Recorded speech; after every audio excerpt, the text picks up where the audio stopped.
നമസ്കാരം.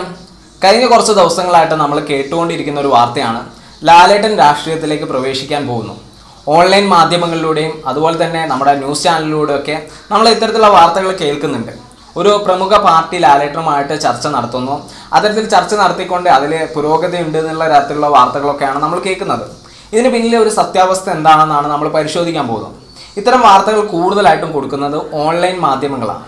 ഓൺലൈൻ മാധ്യമങ്ങളുടെ ഒരു സ്വഭാവം എന്ന് പറഞ്ഞാൽ നിങ്ങൾ നോക്കുക, അതായത് ലാലേട്ടൻ രാഷ്ട്രീയത്തിലേക്ക് പ്രവേശിക്കുന്നു എന്നുള്ള ഒരു ഹെഡ്ലൈൻ കണ്ടു കഴിഞ്ഞാൽ തീർച്ചയായിട്ടും സിനിമ അറിയുന്നവരും അതുപോലെ തന്നെ ലാലേട്ടനെ സ്നേഹിക്കുന്ന ആളുകളൊക്കെ ഒന്ന് ക്ലിക്ക് ചെയ്ത് നോക്കും. ഇത്തരത്തിലുള്ള ഒരു ക്ലിക്ക് ബൈറ്റ് തന്നെയാണ് അവിടെ ക്രിയേറ്റ് ചെയ്യപ്പെടുന്നത്. ലാലേട്ടൻ സത്യത്തിൽ ഈ സംഭവം അറിയുമെന്ന് പോലുള്ളത് നമുക്ക് പറയാൻ സാധിക്കില്ല. കാരണം അദ്ദേഹം സോഷ്യൽ മീഡിയ ഒക്കെ നന്നായിട്ട് ഉപയോഗിക്കുന്ന ആളാണ്. അദ്ദേഹം ബ്ലോഗ് ചെയ്താറുണ്ട്, അതുപോലെ തന്നെ ഫേസ്ബുക്കിൽ പോസ്റ്റ് ഇടാറുണ്ട്. അദ്ദേഹത്തിന് ഇത്തരത്തിലുള്ള ഒരു രാഷ്ട്രീയ മോഹം ഉണ്ടെങ്കിൽ തീർച്ചയായിട്ടും അദ്ദേഹത്തിൻ്റെ ഫേസ്ബുക്കിലൂടെയോ അല്ലെങ്കിൽ ഏതെങ്കിലും സോഷ്യൽ മീഡിയ വഴി അദ്ദേഹത്തിന് അറിയിക്കാൻ സാധിക്കുന്നതാണ്. പക്ഷേ അദ്ദേഹത്തിൻ്റെ ഭാഗത്തുനിന്ന് ഒരു റെസ്പോൺസ് ഇല്ലാത്തടത്തോളം കാലം നമ്മളത് വിശ്വസിക്കേണ്ട ആവശ്യമില്ല. പക്ഷേ ഇത്തരം ന്യൂസുകൾ ക്രിയേറ്റ് ചെയ്യപ്പെടുന്നത് അതിൻ്റെ ഒരു വാല്യൂ അല്ലെങ്കിൽ അതിലെ കാണാനുള്ള ആളുകളെ തീർച്ചയായിട്ടും കിട്ടുന്നുള്ള ഒരു സംഭവം ഉള്ളതുകൊണ്ട് തന്നെയാണ്. ഇത്തരത്തിൽ ആളുകൾ കാണാനുള്ള വാർത്തകൾ ഉണ്ടാക്കുക എന്നുള്ളതാണ് ഇപ്പോഴത്തെ ഒരു മാധ്യമ ധർമ്മം എന്ന് പറയുന്നത്. അല്ലെങ്കിൽ അവർക്ക് ഇത്തരത്തിലുള്ള വാർത്തകൾ ഉണ്ടെങ്കിൽ മാത്രമേ പിടിച്ചു നിൽക്കാൻ പറ്റുന്ന ഒരു അവസ്ഥയുള്ളൂ. അതുകൊണ്ട് തന്നെ അവർ ഇത്തരം വാർത്തകൾ ക്രിയേറ്റ് ചെയ്തുകൊണ്ടിരിക്കുന്നു. നമ്മളിന്ന് പരിശോധിക്കാൻ പോകുന്നത് അദ്ദേഹത്തിൻ്റെ രാഷ്ട്രീയ പ്രവേശനത്തെക്കുറിച്ചല്ല, പക്ഷേ അദ്ദേഹം രാഷ്ട്രീയത്തിലേക്ക് പ്രവേശിച്ചു കഴിഞ്ഞാൽ എന്തൊക്കെയാണ് നമുക്കുണ്ടാകുന്ന നഷ്ടങ്ങൾ എന്നതിനെക്കുറിച്ചാണ്. ലാലേട്ടനെ പോലെ ഒരാൾ രാഷ്ട്രീയത്തിലേക്ക് പ്രവേശിച്ചു കഴിഞ്ഞാൽ നമുക്ക് നഷ്ടമാകുന്നത് കലാജീവിതത്തിൽ നിന്നും ലാലേട്ടൻ്റെ സമയമാണ്. അതായത് 365 ദിവസം ഒരു കൊല്ലത്തിലുണ്ടെങ്കിൽ അതിൽ മിക്കവാറും ദിവസങ്ങളിൽ സിനിമയിൽ അഭിനയിച്ചുകൊണ്ടിരിക്കുന്ന വ്യക്തിയാണ്. അതായത് അദ്ദേഹത്തിൻ്റെ ഡേറ്റ് കിട്ടാൻ വേണ്ടിയിട്ട് ഇപ്പോഴും ആളുകൾ കാത്തിരിക്കുന്ന ഒരു സംഭവമാണ്. അതായത് ഡയറക്ടേഴ്സിന് അദ്ദേഹത്തിൻ്റെ ഡേറ്റിന് വേണ്ടി കാത്തിരിക്കുന്ന ഒരു സമയത്ത് അദ്ദേഹം രാഷ്ട്രീയത്തിലേക്ക് പ്രവേശിക്കുകയാണെങ്കിൽ തീർച്ചയായിട്ടും നമുക്ക് അദ്ദേഹത്തിന് കുറച്ച് ദിവസങ്ങളെങ്കിലും നമ്മുടെ സിനിമയിലെ മേഖലയിൽ നിന്നും നമുക്ക് നഷ്ടമാവും. പിന്നെ നമ്മളൊരു പൊതുജനം എന്ന രീതിയിൽ നമ്മൾ ചിന്തിക്കുകയാണെങ്കിൽ ലാലേട്ടനെ പോലെ ഒരാൾ രാഷ്ട്രീയത്തിൽ പ്രവേശിക്കുകയും ഒരു MP-യോ MLA-യോ ആയിട്ട് മാറുകയോ ചെയ്തു കഴിഞ്ഞാൽ നമുക്കൊരിക്കലും അതിൻ്റേതായിട്ടുള്ള ഒരു ഗുണം ലഭിക്കാനുള്ള സാധ്യതയില്ല. കാരണം ലാലേട്ടനെ പോലെ ഒരാൾക്ക് നല്ല സിനിമാ ഭാവിയുണ്ട്, അതുപോലെ തന്നെ സിനിമയിൽ സജീവമായിട്ട് നിൽക്കുന്ന ഒരു വ്യക്തിയാണ്. അദ്ദേഹത്തിൻ്റെ ഡേറ്റിന് വേണ്ടി പലരും കാത്തു നിൽക്കുന്ന ഒരു സമയമാണ്. അപ്പോൾ അദ്ദേഹം സിനിമയിൽ തന്നെ ആയിരിക്കും സജീവമായിട്ട് നിൽക്കാനുള്ള സാധ്യത. അങ്ങനെയാണെങ്കിൽ നമുക്ക് നഷ്ടമാവുന്നത് ഒരു MLA-യോ ഒരു MP-യുടെയോ ഒക്കെ സേവനമായിരിക്കും.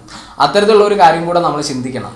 അപ്പോൾ ഇത്തരത്തിൽ നടന്മാരുടെ രാഷ്ട്രീയ പ്രവേശനം എന്ന് പറയുന്നത് രാജ്യത്തെ സംബന്ധിച്ചിടത്തോളം അത് വലിയൊരു നഷ്ടമാണ്. പക്ഷേ പാർട്ടികളെ സംബന്ധിച്ചിടത്തോളം അവർക്കൊരു സീറ്റ് കിട്ടാനുള്ള ഒരു സാധ്യത ഉണ്ടാകുന്നു എന്നുള്ളത്.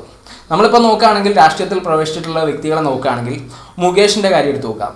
മുകേഷിനെ സംബന്ധിച്ചിടത്തോളം മുകേഷിനെ ഒരു രാഷ്ട്രീയ പാരമ്പര്യം ഉണ്ടായിരുന്നു. അദ്ദേഹത്തിൻ്റെ അച്ഛൻ കമ്മ്യൂണിസ്റ്റ് പാർട്ടിയുടെ ഒരു ആദ്യഘട്ടത്തിൽ തന്നെ പ്രവർത്തിച്ചിട്ടുള്ള വ്യക്തിയാണ്. അതിലെ സ്ഥാപക നേതാക്കന്മാരിൽ ഒരാളാണ്. രാഷ്ട്രീയ പാരമ്പര്യം ഉള്ളതുകൊണ്ട് തന്നെ നമുക്കൊരിക്കലും അദ്ദേഹത്തിൻ്റെ ഒരു രാഷ്ട്രീയ പ്രവേശനത്തെ നമുക്കൊരിക്കലും കുറ്റം പറയാൻ സാധിക്കില്ല. പിന്നെയുള്ളത് ഇന്നച്ചനാണ്. ഇന്നച്ചനെ സംബന്ധിച്ചിടത്തോളം അദ്ദേഹം അമ്മയുടെ പ്രസിഡൻ്റൊക്കെ ആയിട്ട് നിൽക്കുന്ന സമയത്ത് പോലും അദ്ദേഹത്തിൻ്റെ ഒരു കഴിവുണ്ടായിരുന്നു. അതായത് നേതൃത്വ നിരയിലേക്ക് ഉയരാനുള്ള ഒരു കഴിവ് അദ്ദേഹത്തിന് ഉണ്ടായിരുന്നു. പിന്നെ അദ്ദേഹത്തിൻ്റെ ഒക്കെ സിനിമകളെന്ന് പറഞ്ഞാൽ വളരെ കുറവാണ്. ഇപ്പോൾ നമ്മൾ പണ്ടത്തെ അപേക്ഷിച്ച് നോക്കുമ്പോൾ അദ്ദേഹത്തിൻ്റെ സിനിമകൾ ഈ കാലഘട്ടത്തിൽ വളരെ കുറവാണ്. അപ്പോൾ അദ്ദേഹത്തിന് MP ആയിട്ട് നിൽക്കുന്നതുകൊണ്ട് വലിയൊരു ബുദ്ധിമുട്ടില്ല. പിന്നെയുള്ളത് സുരേഷ് ഗോപിയാണ്.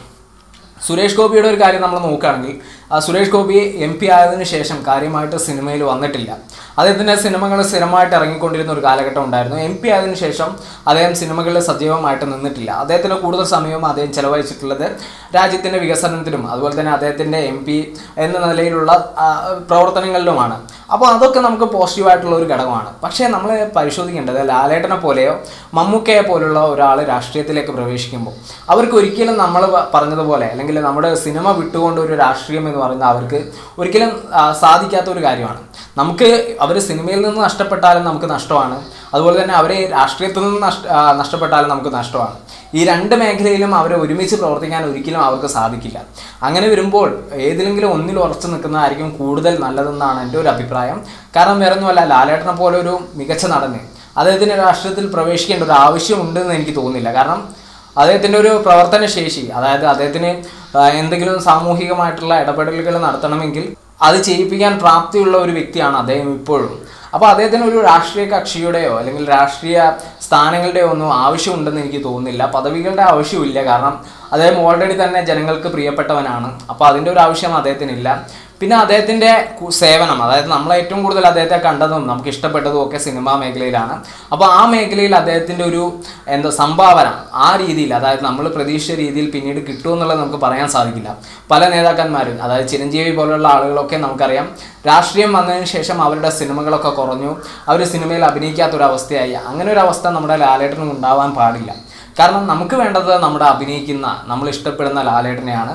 അത് എന്നും നമ്മൾ കാണാൻ ആഗ്രഹിക്കുന്നു. അത് തന്നെയാണ് എനിക്ക് തോന്നുന്നു ബഹുഭൂരിപക്ഷം വരുന്ന ആളുകളുടെയും ഒരു ആഗ്രഹം. രാഷ്ട്രീയക്കാർക്ക് അവരുടെ ആവശ്യങ്ങളുണ്ടാവും, അത് നേടിയെടുക്കാൻ വേണ്ടി ഇത്തരം ആളുകളെ ഉപയോഗിക്കുക എന്നുള്ളത് അവരുടെ ഒരു തന്ത്രമാണ്.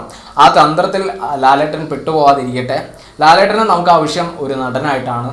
നമ്മളെയൊക്കെ ഇഷ്ടപ്പെടുന്ന ലാലേട്ടനെ നമുക്ക് വേണം. ലാലേട്ടൻ്റെ രാഷ്ട്രീയ പ്രവേശനത്തെ എനിക്കൊരു പരിധിവരെ അംഗീകരിക്കാൻ പറ്റാത്തതാണ്. അപ്പോൾ അത്തരത്തിലുള്ള നിലപാടാണ് ഞാൻ സ്വീകരിച്ചിട്ടുള്ളത്. തീർച്ചയായിട്ടും ഈ വീഡിയോ ഇഷ്ടമാണ് ലൈക്ക് ചെയ്യുക, നിങ്ങളുടെ അഭിപ്രായങ്ങൾ കമൻറ്റ് ചെയ്യുക. നമ്മുടെ ചാനൽ ഇഷ്ടമാണെങ്കിൽ ദയവായി സബ്സ്ക്രൈബ് ചെയ്യുക. അതോടൊപ്പം തന്നെ ബെൽ ബട്ടൺ എനാബിൾ ചെയ്ത് നോട്ടിഫിക്കേഷൻ ലഭ്യമാക്കാൻ ശ്രമിക്കാം. Okay, by.